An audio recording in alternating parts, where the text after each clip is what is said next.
Yan ang problema nila, Admar. Tuloy-tuloy yung corruption, even to the point of corrupting members of the House of Representatives na bumoto sa kasalukuyang impeachment. Unfortunately, that is their problem today. They want to impeach the Vice President but they don't have the numbers because tinuruan nilang maging corrupt yung mga congressman. Lahat ngayon nag-aantay. How much is the dog in the window or outside the window?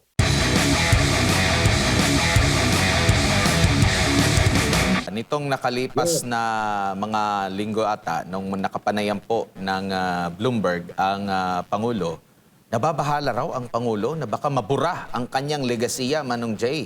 Ano pong masasabi niyo po rito? Unang-una, ano ba ang sa nakikita niyo legasiya ng Pangulo? Kasi baka iba yung nakikita nilang legasiya sa nakikita ng taong bayan.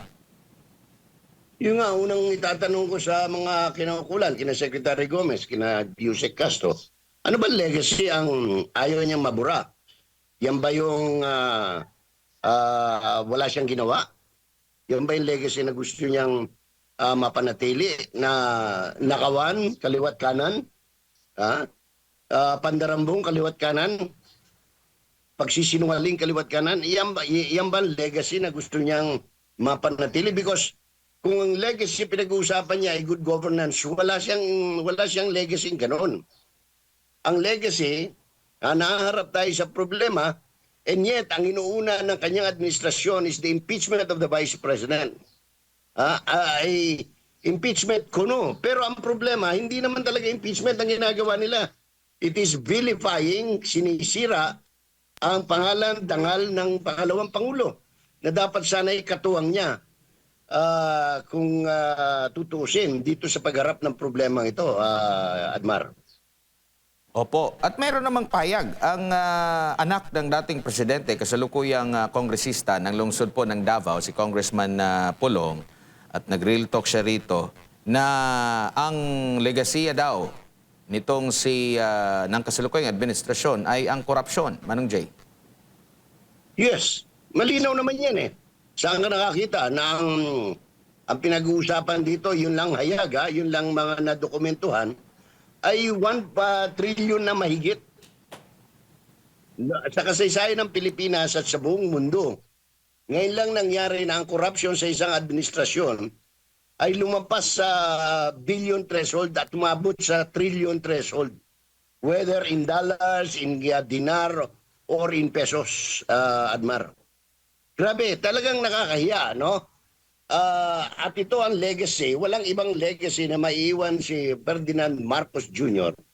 sa kanyang kahit mamatay pa siya bukas, yan ang maalala ng buong mundo, no? Kung paano ginahasa sa pamamagitan ng pandarambong at pagnanakaw ang bansang Pilipinas, ang isang bansa. Opo, ang sabi pa nga niya rito, your legacy is your corruption, your weakness, your inability to address the simplest of problems of every Filipino, and of course, your being one and only bangag president, Manong Jay. Talagang wala namang sa Bisaya pa, sa istoryang way cover mo, yun na ang kaimtang sa atong nasod karon. Yan ang nangyayari po, nagdudumilat na kalagayan ng bansa. At wala pong ibang may pagmamalaking legacy. Nakakahiya para sa pamilya Marcos at sa mga Ilocano na dapat sana kung meron mang legacy, yung pagtitipid, no? Yung pagiging modest. Dahil trademark ng Ilocano yan. Pero ang problema, wala hong ganitong ipinakita for the last 4 years ang Marcos administration. Luho, nandyan. Nakawan, nandyan. Kaya nga nagkaroon pa siya nagtayo pa siya ng ICI to supposed to be to investigate, but it was actually to cover the tracks of anong tawag nito, dahil malinaw naman wala naman talagang anong tawag nito, and up to now yan ang problema nila, Admar. Tuloy-tuloy yung corruption, even to the point of corrupting members of the House of Representatives na bumoto sa kasalukuyang impeachment. Unfortunately, that is their problem today. They want to impeach the Vice President but they don't have the numbers because tinuruan nilang maging corrupt yung mga congressman. Lahat ngayon nag-aantay. How much is the dog in the window or outside the window? Oh. Opo. Kasi ayaw nilang ilabas yung laman ng maleta.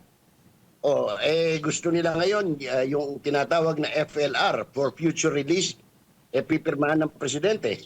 Magde-deficit spending na naman sila para pangsuhol dito sa mga congressman. So ang ginagawa nila ngayon, they are dribbling the ball dahil wala silang makuhang numero at hindi nila maisampa ito. Dahil kung tutusin, anong pangalan ito, Admar?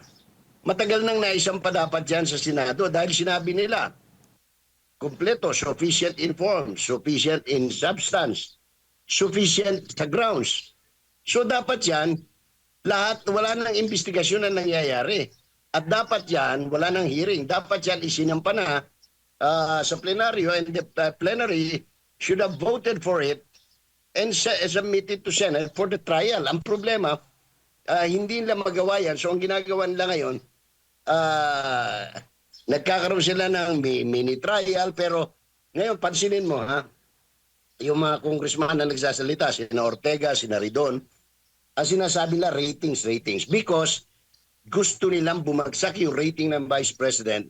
So sinisiraan nila dahil wala silang makuha. Hindi sila.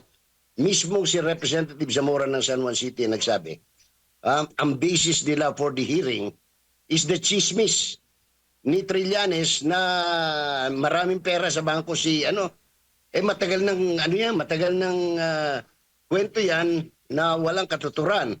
At sinabi niya yan on live television sa mainstream media. Si Luis Tru naman kahit ano sabihin niya, nasabi na niya that what they're conducting is not a preliminary hearing. It is a mini trial which is not allowed by the Constitution and by laws. O ano sabi ni Congressman Flores nung kausap niya mismo tapat-tapatan yung mga mamamahayag sa telebisyon at sa radyo. He said he voted against this issue of issuance of subpoena because that is illegal, that is unconstitutional. Mga congressman itong matitino. Wala. Ganyan talaga ang buhay ngayon. Habang dinadivert at ang pinakahuling dahil hindi nga sila umubra dito sa vilification campaign against Inday Sara, hindi nababagsak, hindi bumababa ang ratings sa katotohanan at sa guni-guni na lang ni Congressman Ridon at ni Ortega siguro nananatili ang pabagsak na ratings.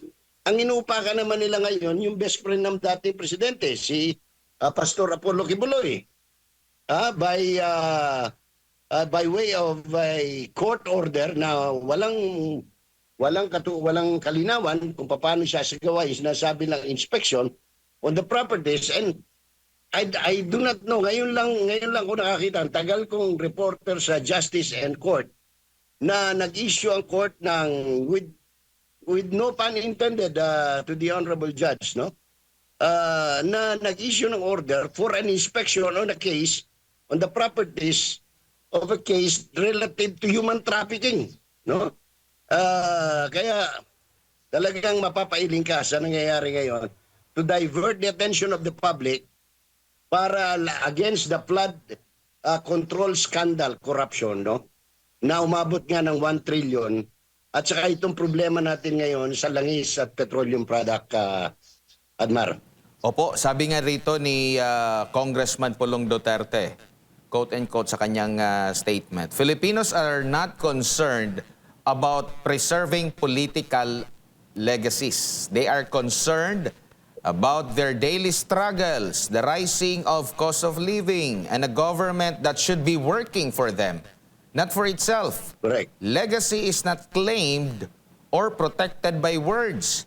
It is defined by actions and ultimately judged by the people. Sa nakalipas na administration, paano ba nalaman ng taong bayan, Manong Jay? Sa tingin mo, yung comparison natin, kasi parang dito, trying hard ba na, ito yung legacy ko, kaysa dito sa nakalipas na nagtrabaho lang at hayaan ang taong bayan na mag-formulate na ito yung legacy ng dating administrasyon. Naramdam na hanggang sa kasalukuyan, pinapakita lalo na nitong nakalipas na kaarawan ng dating Pangulo. Alam mo, ang problema kasi ng gobyernong ito, ng administrasyong ito, is masyadong obvious yung mga spin kung tawagin nila. So, pag wala kang ginagawa, sasabihin mo, eto yung mga ginagawa ko. Ito yung paninira sa akin. Ang problema, wala ka naman talagang ginagawa eh. Wala kang ginagawa. Pareho yan. Langis. Ano bang ginawa mo? Pinabayaan mong mag-increase ng doble, triple. Yung mga oil companies, di ba? Pinabayaan mo sila. So, anong gagawin mo? Hindi, baka mabura yung legacy ko eh. Wala ka namang legacy iniiwan eh. Ang legacy, ang tao magsasabi nun, ito yung alaalang iniwan mo. Hindi ikaw magsasabi. Ano bang legacy mo? Ang tao magsasabi, ang legacy ni Mr. Marcos ay corruption. Nag-iwan siya dun sa panahon niya, in less than 4 years, ang nawala sa gobyerno, napunta sa kawat o sa corruption, ay almost 1.7 trillion pesos. Almost 2 trillion. Ang legacy mo ay nagpapasaka ng pambansang gastusin or national budget na hindi naman kayang kitain ng gobyerno. Nagpasaka 2026 budget which is almost 2 trillion short of the revenue that your revenue generating agencies can only come up. So, anong gagawin mo? Mangungutang ka. Ang problema, kapareho niyan, ang kailangan mong i-raise is 1.7 trillion. How much have you loaned so far? For the last January, February, March, and April, is only 60 million, a billion. Way past. Bakit? Wala nang gusto magpautang sa iyo eh. Wala kang credit to na eh. Wala nang naniniwala sa iyo sa madaling salita. So yan ang legacy na maiiwan niya. Unfortunately, for a country like the Philippines, who used to be an economic power in the 60s and 70s, ngayon, bulok tayo. Lamang pang Vietnam na tinulungan natin magtayo ng kanilang mga karsada after the war. No? Lamang na lamang ang South Korea na umiiyak na tumingin sa saklolo sa Pilipinas because we have one of the strongest armed forces in the whole of Asia at that time. Opo. So, wala. Anong legacy? Ang legacy mo ay, pwede ko siguro sabihin, ang legacy ni Mr. Marcos Jr. is the continuation of the legacy ng kanyang pamilya na nasulat sa Guinness Book of World Record na korupsyon, nakawan, pandarambong. No? Unfortunately, because tama yung sinasabi ng marami, including Congressman Pulong. Ang problema ng Pilipino ngayon, sikmura. Paano siya kakain ng maayos? Paano niya mapapag-aral ang mga anak niya? Paano siya makakapunta sa kanyang trabaho para kumita kayong nagtaas na ang pamasahe? Pinipilit nilang kontrolin yung pamasahe. Hindi naman laki no control yung presyo ng diesel. Kaya nagagalit pati yung mga operators, pati yung mga drivers. So, sa Bisaya pa, sukwahi ang tanan, no? Sa sinasabi niyang, anong pangalan to? Legacy. Diyos ko, ano ba legacy ang maiiwan mo? Legacy ng addiction, legacy ng corruption, legacy ng sexual perversion. What? Tell us, what kind of legacy ang sinasabi mong mabubura o dapat mabura?